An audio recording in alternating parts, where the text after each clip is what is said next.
Hello guys and welcome to another video. In today's video, we will continue working with functions, mainly int and float related functions. Just to recall, a function is a block of code that only runs when it is called. We categorized functions into two main groups, built-in and user-defined. We will talk about user-defined functions in the upcoming video. We then categorized built-in functions to string-related functions and int and float-related functions. We covered some string-related functions in previous videos, and in this video we will work with numbers or ints and floats. In Python, there are several built-in functions that are commonly used with integers and floating point numbers. Here are some key functions related to these data types. int, this function converts a given value to an integer. Float, this function converts a given number to floating point number. EBS, this function returns the absolute value of a number. Round, this function rounds a floating point number to the nearest integer. POW, short for power, for raising a number to the power of another number. Max, for finding the maximum number. Last but not least, min, opposite of max, used for finding the minimum number from a list of data given. Apart from these functions, there are hundreds of Python libraries that contain mathematical functions that we can use in our code. We will use them in the future, but for now, let's head to VS Code for practical work.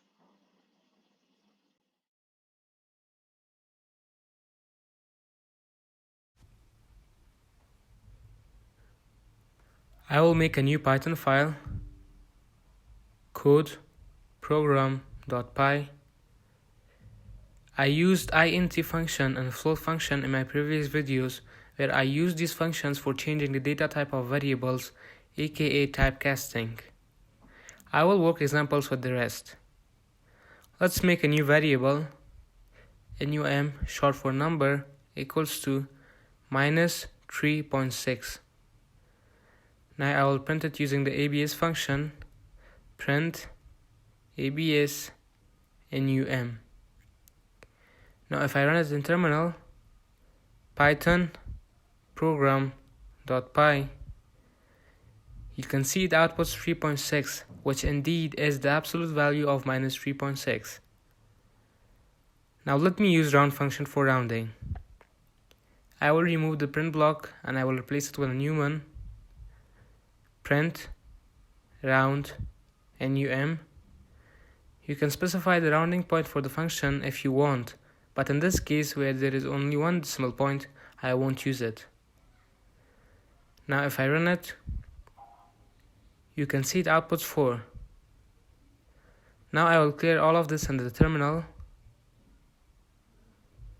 Now I will use power function, print POW inside parentheses 2, 4. The first number is our main number, and the second one, which in this case is 4, is our power. Now if I run it, you can see it outputs 16, which is indeed the answer for 2 to the power of 4. Now I will clear all of this and use max and min. Print max 10, 78, 25. Inside the max function, we add a list of data so that the max function can find the maximum number. Now in terminal, you can see it outputs 78. Now I will use min with the same data. Now if I run it, you can see it outputs 10, which is the minimum or the smallest number in the following list. Thank you guys for watching. Make sure to subscribe for our upcoming videos. Have a nice time.